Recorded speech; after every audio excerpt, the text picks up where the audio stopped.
Assalamualaikum warahmatullahi wabarakatuh. Selamat pagi, salam sejahtera buat kita semua. Pada kesempatan hari ini adalah masa orientasi pengenalan dari program studi asisten keperawatan. Nah, mohon maaf ya karena tadinya kan mau menggunakan Jitsi, akan tetapi ternyata terkait dengan koneksi maka saya kirimkan video vlog aja. Mudah-mudahan ini bisa membantu kalian untuk mempelajari nantinya ke depan terkait dengan jurusan keahlian asisten keperawatan. Oke. Asisten keperawatan merupakan ilmu terapan di mana nantinya kalian akan mempelajari sains dan juga sosial, ya, di mana nantinya akan bermuara pada suatu profesi keahlian yaitu keperawatan. Nah, tujuannya untuk apa toh? Tugasnya untuk apa? Kalian sudah tahu belum? Tujuannya yaitu untuk memberikan pelayanan kesehatan kepada pasien, ya. Memberikan pelayanan kesehatan kepada pasien. Nah, di dunia perawat itu adalah dunia yang membutuhkan artinya kalian bisa berorientasi pada pengabdian, lebih besar pengabdiannya daripada kita berorientasi pada pendapatan, karena nantinya keperawatan juga akan apa istilahnya, kalau misalkan kalian perawat yang profesional juga tidak akan menutupi kemungkinan kalian juga akan mempunyai pendapatan yang besar. Akan tetapi karena perawat itu adalah mengandung unsur sosial juga di dalamnya, jadi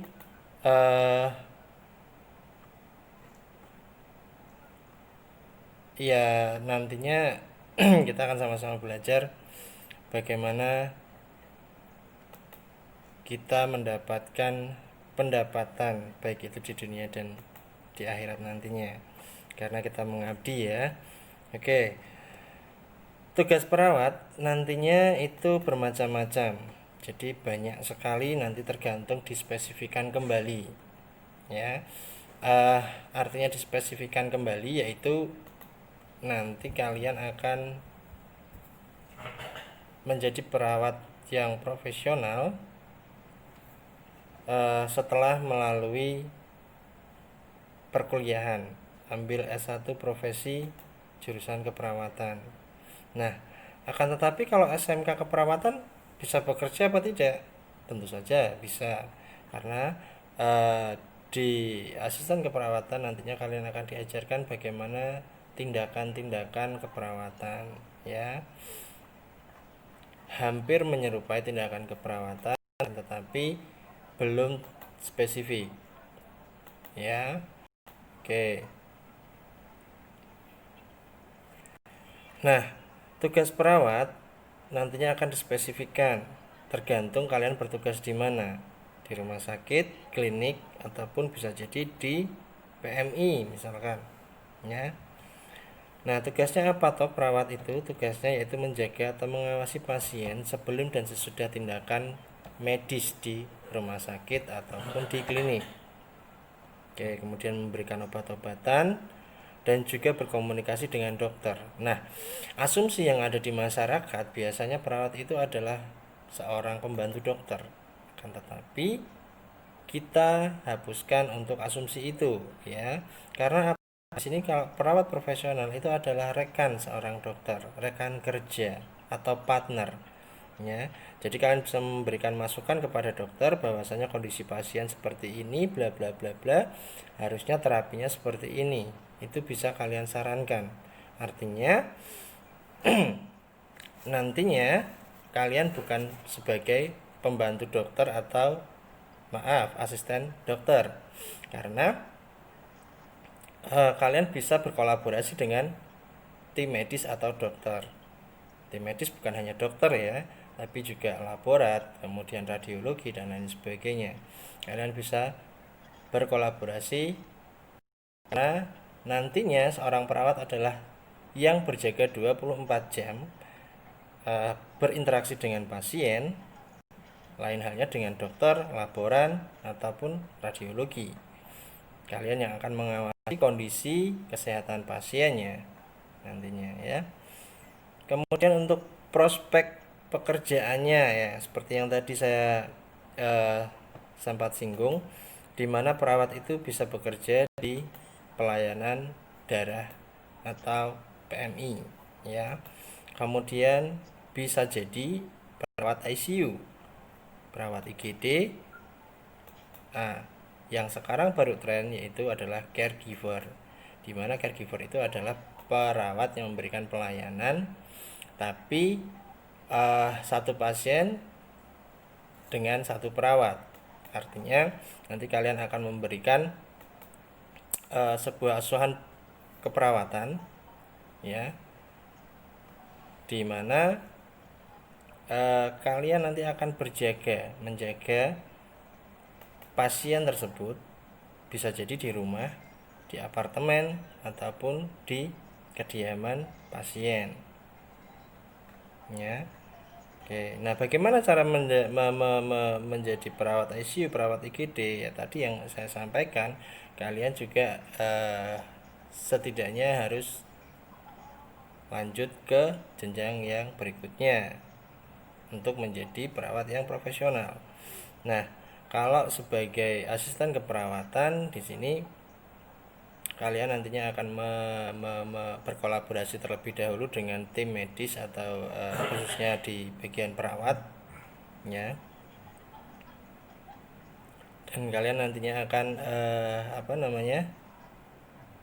di proses 3 tahun belajar SMK asisten keperawatan ini di Ngesti Widi Husada, itu nanti kalian akan melalui yang namanya proses PKL atau prakrin, praktek kerja industri. Yang namanya prakrin, muaranya kita, industri kita adalah di dunia kesehatan, yaitu bisa jadi di puskesmas, bisa jadi di klinik, bisa jadi di rumah sakit ya. Nanti tergantung di mana kita bisa belajar mengenai pekerjaan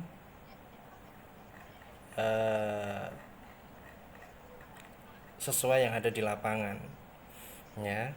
Jadi kalian nantinya juga akan menghadapi pasien. Nah, sebelum kalian nanti terjun di dunia industri atau prakrin, praktek kerja industri, nanti kalian akan belajar mengenai bagaimana sih tindakan asisten keperawatan ya, atau mapel apa sih yang nantinya diperlukan. Baik, kita lanjutkan ya. Jadi mapel apa saja yang nantinya akan kita pelajari di prodi asisten keperawatan, yaitu ada simulasi dan komunikasi digital ya. Pada era saat ini semua menggunakan sistem komputerisasi. Lain halnya zaman dahulu, zaman perawat-perawat dahulu itu mereka setelah memberikan asuhan keperawatan, mereka mencatat dokumen rekam medis itu dengan catatan kertas. Akan tetapi sekarang mereka mencatat atau memberikan rekam medis hasil dari apa saja terapinya, apa saja obatnya, itu melalui sistem komputerisasi digital. Nah, sistem komputerisasi digital ini nantinya akan diampu oleh Bapak Yulfi. Kemudian nantinya juga kalian akan dibekali dengan dasar-dasar ilmu terapan atau ilmu alam, yaitu biologi dengan Bapak Slamet. Kemudian terkaitnya dengan apa biologi? Ya tentu saja terkaitnya dengan ilmu pengetahuan alam khususnya pada manusia ya kan. Kemudian fisika, ilmu fisika juga sangat dibutuhkan dalam dunia asisten keperawatan. Nantinya ilmu fisika ini akan diampu juga oleh Bapak Slamet ya. Kemudian fisika supaya apa toh? Tentu saja kita mengetahui kandungan obat-obatan dan kemudian bagaimana cara proses pencernaannya dan lain sebagainya ya. Kimia ini nantinya akan diampu oleh Ibu Giva. Kemudian ada konsep dasar keperawatan. Nah, sudah memasuki konsep dasar keperawatan, ini nantinya dengan Ibu Sofi. dasar-dasar keperawatan. Apa sih dasar keperawatan itu, ya kan? Bagaimana menjadi basic daripada perawat, ya. Kemudian anatomi fisiologi. Nah, ini nantinya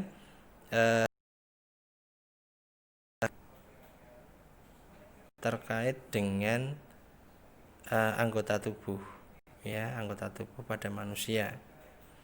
Nah, nantinya bisa per anggota tubuh istilahnya lebih spesifik lagi, ya. Kemudian ada komunikasi keperawatan. Oh ya, tadi anatomi fisiologi itu dengan saya.